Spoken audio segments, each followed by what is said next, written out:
Hey, what's up, everybody? My name is CoCo, and you are listening and hopefully watching Chatterbox Podcast. And I am here with the awesome Chef Danny. It's a good intro. Thanks for having me. No problem. All right, so let's just get right into it. And I want to start off with some normal questions just to kind of get a vibe of what kind of person you are. So, what are you listening to right now? A lot of old school stuff. Curtis Mayfield, Bobby Womack, Teddy Pendergrass, stuff like that. Usually, That old school. I was like, okay, so what's your old school? Because I'm like, everybody's old school. real old school. Then it'll as the day progress, the eras progress, then I'll go into some new edition, then Drew Hill, and 90s, early 2000s. Okay, that's fair. What have you been reading? two books: the Bible and the Art of War. I'm a preacher's kid, so I always keep a Bible nearby, and the Art of War. Okay, what's that about? Basically it's about war tactics and strategies and stuff, and how you can apply that to any scenario. So, know your opponent, respect your opponent, study your opponent's weaknesses and strengths and things like that. And I think this is the second time someone brought this book up in an interview. I feel he was like, yeah, like this. Art of Sun Tzu. Yes. Okay. Yeah. Okay. Clearly, this is something I need to go ahead and read myself. It's a very male, prominent type of Masculine book. Okay. What are you watching? power. Boardwalk Empire. I watched Madam C.J. Walker's series. What did you think about it? Honest opinion. Okay. A lot of good performances. Tiffany Haddish was a friend of mine. She did very well. I wouldn't say surprised, but seeing her in a different role or a different era, more historic setting, she did very well. Wow. Yeah. I have mixed feelings. I think that everybody's performance in it was good, but I just think that maybe the writing, I don't know. And I'm usually not like such a critic on things like that, but I just was like, I think I wanted to learn more too. It was short. Yeah, that's what I was saying. I think it was maybe 4 or 5 episodes, something like that. It felt real condensed. It went from 0 to 100. Like, okay, great. Yeah, because I mean, I when you're growing up, you hear about the same like 5 people in Black history, right? If that, same like 3 people. So I like to be able to hear about somebody who I feel like wasn't talked about as much as Dr. Martin Luther King or Harriet Tubman, And for y'all women, she's the first billionaire, right? Millionaire, which is still more than what I'm making. Shout out to Oprah. Right. It's okay. Paving the way. She paved the way. Just to get like right into your actual craft. So what is your professional job title? Private chef and CEO, founder of Bull Young Bourbon. Okay. So let's talk about the private chef first. All right. So what made you choose to get into this line of work in the first place? Well, cooking always had a natural kind of interest in it ever since I was maybe 8 or 9. Saturdays, my father would cook breakfast, clear out the refrigerator from everything we had during the week. So we'll fried chicken, waffles, sausage, eggs, banana pudding. It was just to clear out the thing so my mom could come in and cook for Sunday dinner and restock the thing like that. So I kind of got my basic breakfast fundamental techniques from my father. Then as I got older, my mom started putting me to work in the kitchen because she saw that I had a knack for it. In high school, I kind of like dominated home ec, and my home ec teacher was like, come with me to this job fair. Then I met all different types of chefs. I thought my knowledge on chefs at that time was very narrow. And Right, the person who cooks. Boom. Exactly. Then I met the chef at the White House. I met the chef for the New York Yankees. I met private chef for the actors and things. I'm like, all these people. He was like, there, man, the people who have money need chefs. I was like, for real? Then I saw like the lifestyle they lived it was up there with an athlete or an actor or someone famous. So nice cars, clothes, personality. I was like, oh, this is a job where I can be myself too. Okay, cool then. So, what is the I guess besides the lifestyle of the chef, what was like the thing you were most surprised to learn during your journey to become one? Like, what was like the thing that we were like, what? Besides the lifestyle. I have a sports background, so I played sports growing up, and how you can apply that same mentality to this now. Because I knew I wasn't going to go pro and all this stuff, but I could still apply that same competitive drive into this now. And I'm into music too. So the competitiveness of being an athlete and the artistic side that I got from being a musician, playing drums in church, writing poetry, and all these things, all into one as a chef, because everything is very cohesive. So I was like, oh, I can still be me, even though I'm not going to do this or I'm not going to do that. I can still pick little things up and add it to my game as a chef. So. And you spoke on, writing the poetry and being a musician. So how does that artistry factor into the way you cook? Well, music always playing. So I always say, like, a chef could have existed in any era. When James Brown was around, Sinatra was around, slavery, army, the Harlem Renaissance. Now, you know what I'm saying? The chef was always needed in any era. So me, I draw a lot of inspiration from a lot of stuff from, the 30s, the 40s, different cuisines, ethnicities, regions, things like that. It's a craft that will never get mastered because you always want to keep learning things. So being a musician, same inspiration. If a rapper or a singer sees something, they come up with a lyric. I may see a painting and may want to cook something emulating the painting, stuff like that. So what is your favorite part about being a chef? Like, you talk about factoring all those things in, but what is your favorite aspect of being a chef? Impressing my friends. That's honest. So if I say, because you've been to one of my parties, pretty legendary. It was, time out. It was amazing. Like, just from the way that the food smelled to the way that it was plated to the way that it tasted. And then the taste was like the last thing I noticed, and it was like the best thing. But I noticed everything else leading up to that point. I like creating a good setting for, like, my friends to enjoy, because I'm pretty sure, going downtown to this restaurant can be kind of repetitive. So why not take a downtown quality chef or the food quality, but bring it to Hyde Park or Bronzeville or somewhere. And my house is very spacious, where I can invite 60 to 70 people over for Taco Tuesday or Soul Food Sundays or Friday the 13th, and anything, any any excuse to have my friends over, because I don't get to cook for them a lot because I'm always either traveling or working or doing all sorts of stuff. So anytime I get some free time, hey, house party, my house, bring whoever, whatever, I'm cooking, and let's go. And to get the approval of my peers that are artists and entrepreneurs and things like that, that's probably like my best part. Brings a different element to the idea of a house party too. And I think what it did, and for me, I can only speak for myself, but for me, I had never experienced a situation like that where somebody, like a private chef, prepared a meal for, a selected few or whoever, So there was a good experience, and I think that was a cool element too that kind of added to like the whole vibe. Like, okay, like He actually brought a key ingredient that night. That's what took the food to another level, but I mean, we're just gonna, keep pushing, no? So the movie, I just watched the movie Uncorked. So okay, I bought wine. All right, it was just whatever. It was just wine, like some cheap wine, and he used it to cook. Okay. Shout out to Shutter Home. Oh my God. The $8.99 special. I will not be judged. It was you. A's made a sauce or something, and that was it. Still not living it down, obviously. But speaking of wine, I just watched the movie Uncorked on Netflix, and I don't know if you've seen it or not, but it follows kind of the story of like a black man who wants to become a sommelier, if I'm saying it right.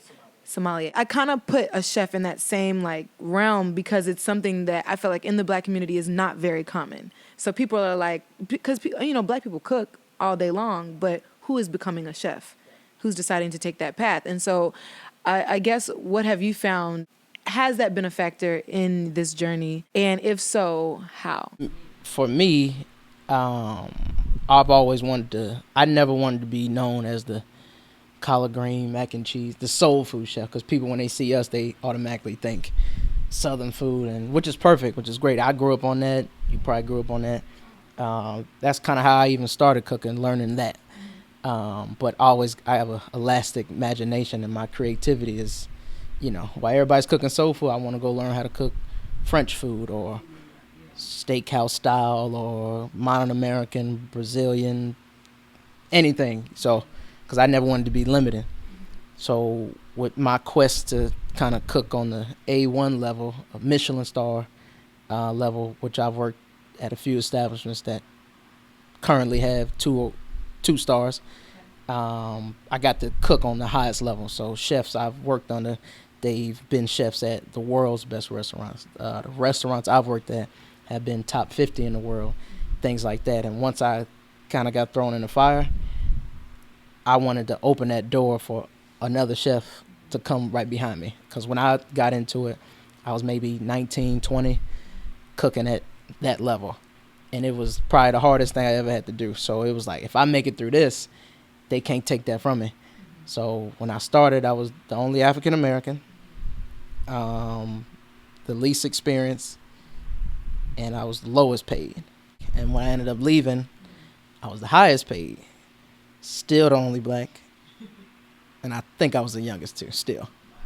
So now they have to consider us, because my mom, she's she's done human resources, so she knows what, she tells me what to look for when I go into these corporate settings and stuff like that. Like, yeah, they're probably going to interview you harder than they would someone else. It's how it is. So I'm going to teach you how to interview well. So she used to practice on me when I was like 8, 9 years old, posture and all these things. So even just to get the call, that's step one. Okay, then you got to interview, vigorous interview process. Then you got to go cook for the chef. He's probably going to give you a harder test. Everybody after you, because like, oh, he just didn't make it. We gave him a chance type of thing. So I knew all those things going into these rooms, going into these kitchens, that I had to bring it because I only get one shot. And once I proved myself, every day was prove myself, give them a reason to pay me what they pay me, or give them a reason why they promoted me, give them a reason why they trust me to run a lunch service or cook for a VIP client in the penthouse. All these things became a reason why, because they could have easily did like that, took it from me. So once I was content with that, it was time to start Chef Danny Bullock Inc. So you talk about, because of you accomplishing these things, they have to consider someone else that looks like you. So we're in Chicago, and I want to know, how important is the city in what you're doing? Like, how important is maybe the next person who might want to be a chef or even be in an industry similar? Well, Chicago specifically, it's a lot of culture here, similar to, Bronzeville and Hyde Park where I reside now. Very similar to like Harlem of New York City. A lot of culture, a lot of famous people have came through here, lived here. Their legacy is still imprinted here. So right now, with me, my friends that are in other or that are other entrepreneurs and have other business ventures coming and currently operating, we're going to be the new legends. You know what I'm saying? Like, Corinne Chapman's going to be the next Oprah. Danny Bullock's going to be whatever. A few of my other friends that are in real estate and fashion and music, we're going to be right now. So what were we, 30? I'm 29. Don't tell your age. So 30 years from now, we still young. We'll still be 50 and 60. Jay-Z just became a billionaire, and he's 50. First album came out when he was 26. So just to have that in mind, like, okay, we're going to be the new wave of legends in Chicago. And speaking to that too, like when I went to the dinner, like that's what it felt like being there. And I really like that, being amongst people who are also entrepreneurs or people who are trying to accomplish great things or who are accomplishing great things. It was just in a good company, and I enjoyed the conversations that we had around those tables. So it was hitting on all cylinders. It was a networking, we drank, we ate, we danced. And it wasn't forced. That's why I said just come to my house and Drop all the information below. stuff can happen, man. People got proposed to, and Wait, oh, not the one I was at. I was gonna be like, where was I? I've been having those parties over there for since I was like 20 when I was in culinary school, just to make some money. Like, hey man, $10 all you can eat and drink, or then that graduated to $20 all you can eat and drink. So if you got 50, 65 people and you only spending a couple dollars on food, You're right, because you know what you need to make it work. That's smart. It's unconventional hustles, man. You got to be creative. You got to be creative. So speaking unconventional, so as a chef, you know, it's only right to pair your food with drinks. And as we see right here, have a little something here. Tell me about Bull Young. Bull Young bourbon that I created and partnered up with the St. Petersburg distillery in St. Petersburg, Florida, just right outside Tampa. Aged 4 years, has a high sweet content to it, because bourbons give you a quick rundown. Bourbons is one of the, if not the only, federal regulated spirit. So like government or whoever controls the alcohol circuit, you have to follow it a certain way to be considered a bourbon. So it has to be made with at least 51% corn. Then the other 49% you could play with rye or malted barley. So the difference between like a good or bad or a bourbon period is just how they play with that 49%. Well, you got some good bourbons that are high in rye. You got some that are high in corn, which would be mine. It's just sweeter. It's since this being my first spirit to market, I wanted to be very approachable. So women, ooh, it's sweet. I like that.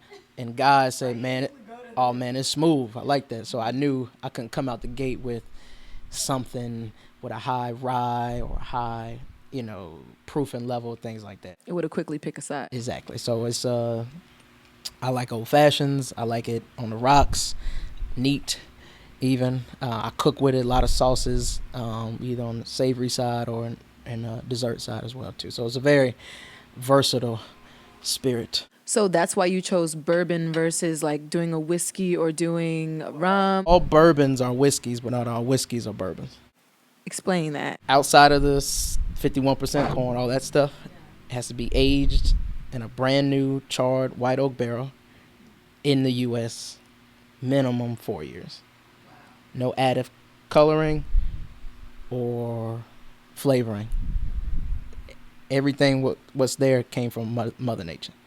Whiskeys, you can get a little more creative. You can age it in a rum case or a wine case from Italy, or to get more flavors and start playing around with stuff like that. Bourbon is all American made. Everything's here. So you talked about wanting. You want some? Sure. Yeah, absolutely. Definitely. So I also wanted to know why you didn't choose a wine. And maybe I might be being a little sexist by saying you were saying that you wanted it to be something that both men and women can enjoy. Is that why you didn't choose a wine, or is it just because it just wasn't your thing? Wines have been done before. And when I was overseas, that's for you. When I lived overseas, had a lot of time on my hands to think and create, and like, man, I'm making a lot of noise. I'm doing okay with the money. I want to come back to invest in something. So what can be a game changer? So I got a lot of buzz, a lot of momentum from being a chef. I don't see any chefs with their own spirit. They endorse a lot of their ambassadors, but they don't own any little to or any majority stock in the company. So I'm like, okay, on to something. I know there's a lot of chefs with wines, so we got that. Cheers. Cheers. Is there a certain way to consume bourbon? Is there a recommended way? You can swirl it a little bit like wine, pick up on the notes. Hopefully everything I said is accurate to what you smell. It smells sweet. Sweet, smooth, not, woo. No, I would have done that. I didn't. Oh, so yeah, like I said, this is how I like it. But for women, it's good in a cocktail. I even make a sangria with it. Speaking on wine, I've done that before. All with the bourbon. Very versatile. Okay.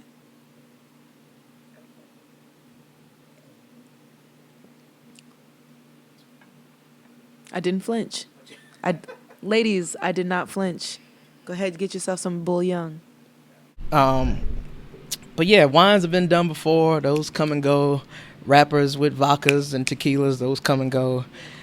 Um, everything's a hennied out situation. The amount of Hennessy I've seen in the last couple is like gallons upon gallons and things like that. Um, so my father's from the South and grew up in Little Rock, Arkansas, and all of his uncles, they bootlegged whiskey and made hooch and stuff like that. So it's been around me since I can remember. So, what is a common misconception that people might have about being a chef or chef or an entrepreneur or someone in your field? Period. Since I'm a chef, I only eat caviar and oysters and Just on a Tuesday. yeah. I'm not that at all. I actually eat regular food when I'm not cooking it myself because I cook that fancy stuff so much. I don't want to come home and be in uniform still and still cook on that level. So if someone see me at Harold and say like, "Man, you a chef? What you doing?" Because it's good. And a lot of my like, say people want to do a heavy hors d'oeuvre party. I'll take a lot of urban food. Urban. It's the politically correct way to say black. My own twist on it. So if you were to do one of my hors d'oeuvres is a crispy chicken Philly egg roll. Got that from Baba's. Straight up, you know what I'm saying? Because shout out to Baba's. Just fun stuff like that. You can get inspiration from anywhere, whether it be where I lived overseas, the 14 countries I visited, or up the block from my house. It all. So, I consider being someone that interviews people, I consider you have to kind of be a versatile person who can move in multiple different rooms. And what I'm hearing is, as a chef, you kind of need to be that same way and even like prepare food that same way, like kind of tailor it to where you're at and who you're giving the food to, and then also keeping yourself engulfed, like keeping yourself a part of that meal as well. And it makes you more valuable and marketable as a chef too. If I get a call from someone that had their wedding in Jamaica and they want me to recreate that, I'm not going to be like, well, I only specialize in. When my phone rang, I wanted to be well versed in anything that would come from that other side of the phone. Hey, can you do Thai food? Yeah. Can you do Asian food? Yep. Soul food? Yep. Contemporary American? Yep. Steakhouse flair? Yep. And that's just from extracurricular studying that I've done, because it just interests me. Like when I was in my younger days, that's all YouTube, books. So now it's like my mind's like a computer. I got a lot of data up here. So I made something I've learned 7 years ago. Still haven't used it yet, but when that call comes, I got it. And you just mentioned that you've visited 14 countries. Yeah, I lived overseas for a year. Where did you live? I was in Tel Aviv, Israel. So a good friend of mine, Jeremy Pargo, professional basketball player. Shout out to Pargo. I've known him since I was a little kid, maybe 10 years old, growing up in different basketball camps with him. Right when I left my last corporate job as a chef, I reached out to him. He was training to go back overseas and play. I think he was about to go to China at the time. And he was looking to get in shape and kind of get his body right to go overseas. So I called him. He flew me down. Then I've been with him for the last 2 years. Then after that contract, he got an opportunity to go to play for Maccabi Tel Aviv, which is like the biggest, best, most winning franchise in Israeli basketball. So we went over there. Then since I'm in Europe, it was $80 to Paris, I'm going. $40 to Italy, I'm going. Barcelona, Cyprus, Morocco, Santorini. Of all the places that you've been able to visit, one, what was the place that you like to visit the most? And then two, which place had the best food? Rome, Italy, and Rome, Italy. So that was my favorite. Like, Italian culture is very similar to African American culture too. A lot of food, a lot of wine, all family. Sunday dinners at our house, same thing. at their houses too. They drink wine, we drink wine too. Food, wine, family. Um, and to see that, how our cultures were parallel was cool. From a chef's point of view, it's all about the ingredients and the simplicity. Not overdoing it. Like if the tomato's perfectly in season, you don't need to do too much with it. And the older I get, I tend to depend on the ingredient being the focus rather than me. Exactly. I mean, I feel like that's how we came up too, like seasoning foods and things like that. But as you learn, you don't less is more sometimes. So, what's your main goal with your career?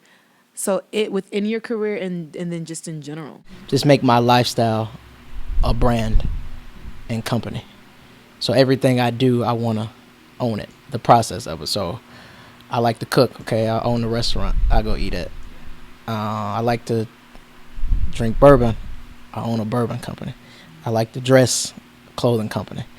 I like nice hotels. Open a hotel.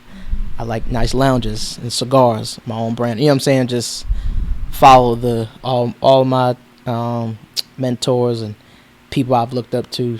I kind of follow their process, and that's very conducive and aspirational for me to own everything I do, so I don't have to wait on anybody Or or outsource it. outsource it. If I want it, I make it. I don't buy it.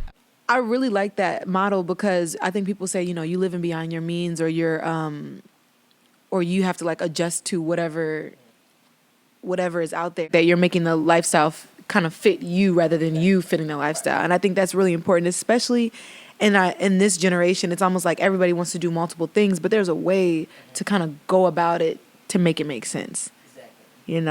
So I like that. Make it make sense. What advice would you give to you have you wear so many different hats, and I think that you have a lot of things that you could advise other people on. So what would you advise maybe someone who wants to become a chef, or someone who wants to be an entrepreneur, or live even the way that you're saying that your goal is to live? How does one even start that? Well, for me, I asked myself, okay, I can do this for the rest of my life and wouldn't mind get $1 from it. You got to love it that much, because it's going to be days where when you start off, you may not be making as much as you think you should. But the experience, after doing it multiple times, it puts you in a comfortable space to take that call, to take that opportunity, and be ready for that opportunity. So never stop being a chef. Like, being a chef is not just being in the kitchen. You got to read. You got to go out to eat, watch, just really perfect your craft.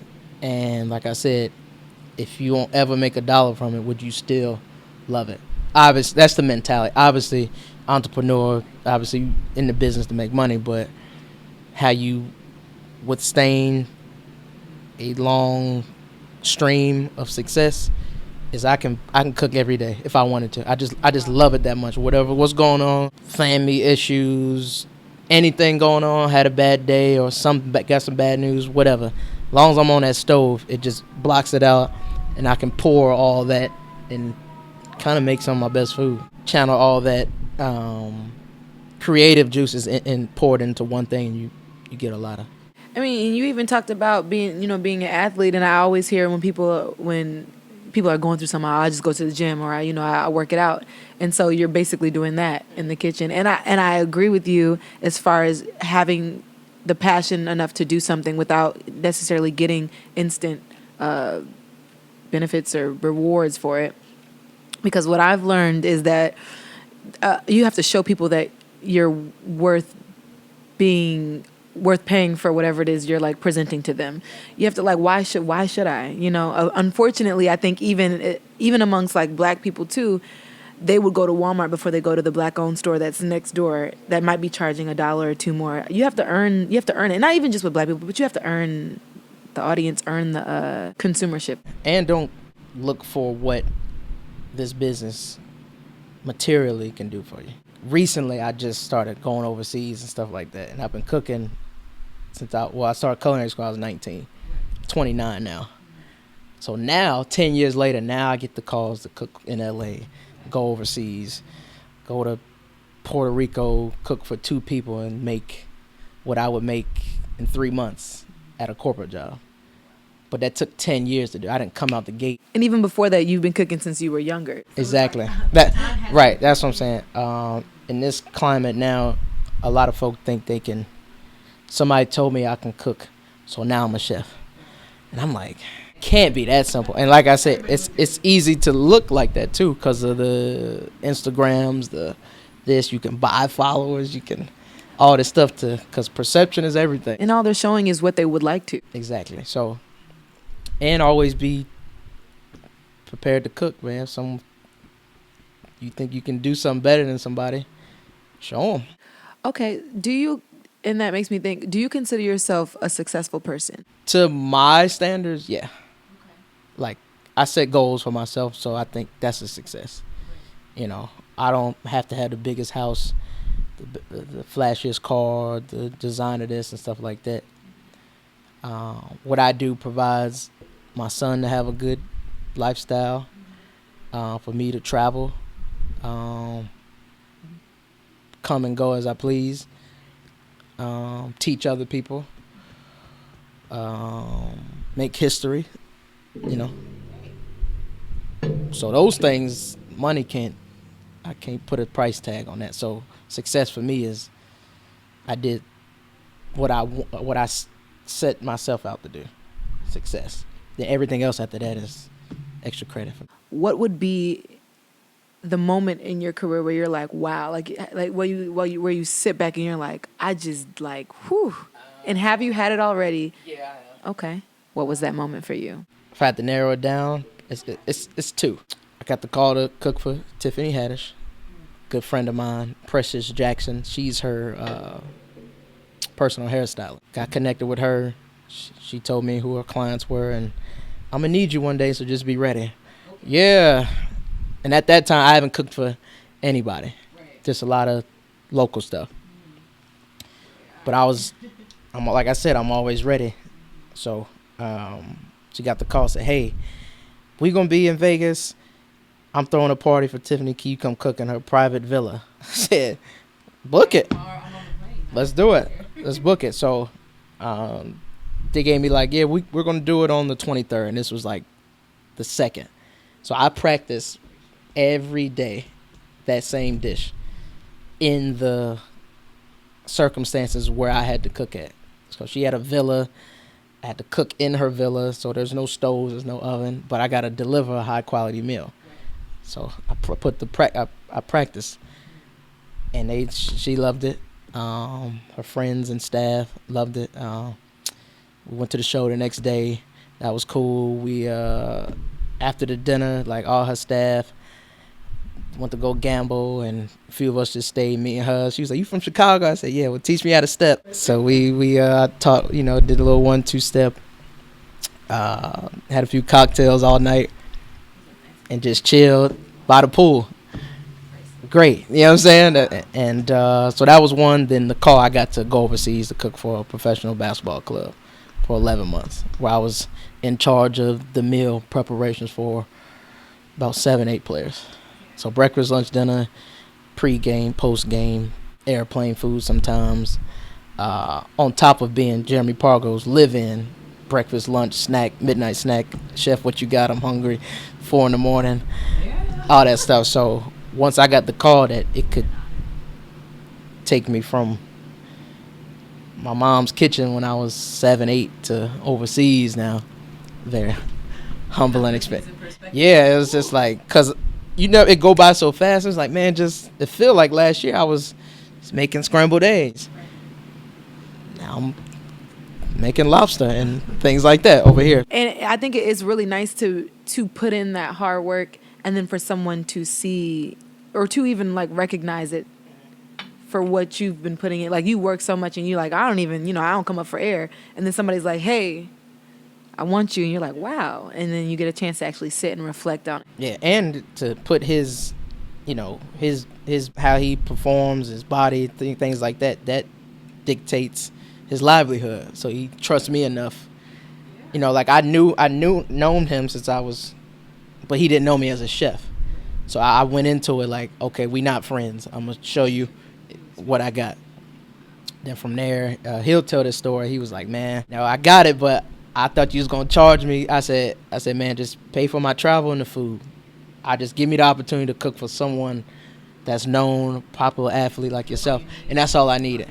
Then from there, he was like, okay, got him. Now, you know what I'm saying? Then, like I said, he's take care of me very well.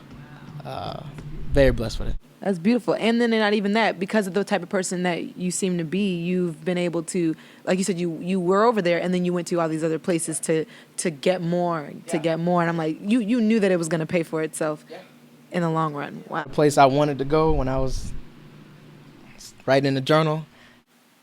All right, check. Yeah, right. So, I mean, you consider yourself someone to be successful. What can we expect from you in the future? You've hit a lot of high points in your career so far, and you're only 29. So what else can we expect? So, Young Bourbon will be out hopefully this summer. All permits are done, federal, state, FDA, everything's clear. But due to the coronavirus, the distillery is at a standstill where we can't go into mass production. So, that's kind of like the hold up for that. I'm still doing private chef work here in Chicago. But yeah, after that, hopefully the next 10 years, you'll see the Young Lounge. Similar to Soho House, I want a few of them, all concentrating on, whiskeys, scotches, bourbons, things like that. Then that'll turn into Young Hotels. Then after that, Young Airlines, Young Real Estate Company, Young Clothes, Young Cigars, just getting back to the whole brand, exactly. So why Young though? Why the name Young? I didn't even ask that, but now that I see that you're trying to think. My last name is Bullock, and if you Google Bullock, the name, Bullock means a young bull, like a baby bull. I'm the youngest before my son was born, I'm the youngest in my immediate family. So I got an older brother, a mom, and a dad. So my dad, he's county president on the East Coast, pastor. My mom's first lady this, and entrepreneur that, author of 3 books, and this. Then you got my older brother, president of Mega Sci-Fi, and athlete, and Dean's List. Then me. So growing up, me and my brother were 2 years apart. So I'm always Ben's. That's young Bullock. That's Bullock's. My dad goes by Bullock or Doc, or because he has his doctorate. Or that's Doc's youngest son. Or that's Debbie's youngest. Nobody called me Daniel or Danny. None of that was out the door. I was always the youngest Bullock. Right. So it's till to this day. I'm always Ben's younger brother, Debbie's youngest son, yada, yada, yada. So that childhood nickname just carried on, things like that. And it took me 6 months to come up with that name. Because I'm trying all these marketable names, and I wanted to do all this stuff. So I was like, I was like, man, forget it. I'm going to just call it Bullock. When my dad's a pastor, he was like, yeah. So I was like, all right, what does a Bullock mean? Like, what is it? And it's just a baby bull. So in Philly, like the slang is young bull. So I was like, I ain't from Philly, can't say that. So I just made it Bull Young. Yeah, and that's crazy. Something that you search for however long, and then it's like, look, you don't got what's for you is for you, and it will always be for you. Bull, and like I said, I'm the first youngest African American male in the world to come out with a bourbon. So Bull Young Bourbon, the moments in history. So with that, I made history. This interview is a moment in history. The party you came to was a moment in history, and all the things I'm going. Exactly. All right, so those are, I guess, the heavy-hitting questions I have for you. Also, I'll say this must be my favorite part. Is it your favorite part? Like lightning round. Okay. The craziest answers. So, and I'm one drink in. So. All right, you ready? All right, favorite drink. Bull Young Bourbon.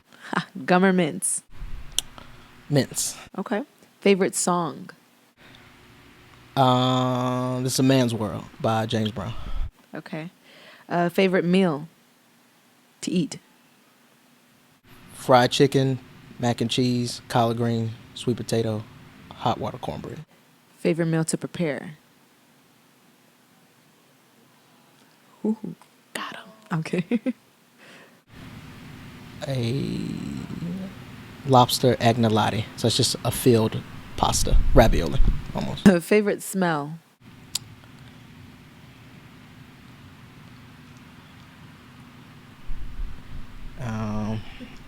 The air I breathe in.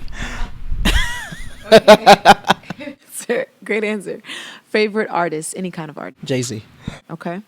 Favorite music genre? Ooh. Soul. Okay. So, I mean, this is a man's world. I would think so. I like rap too, but like Stuck on an Island. Yeah, I'm going. Yeah. Okay. Favorite podcast?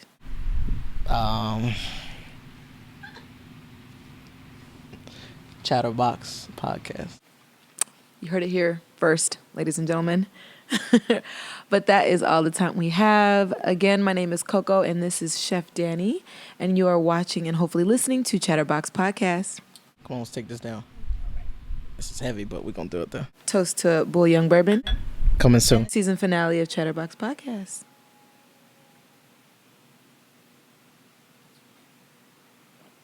Wonderful. That was good. That was fun.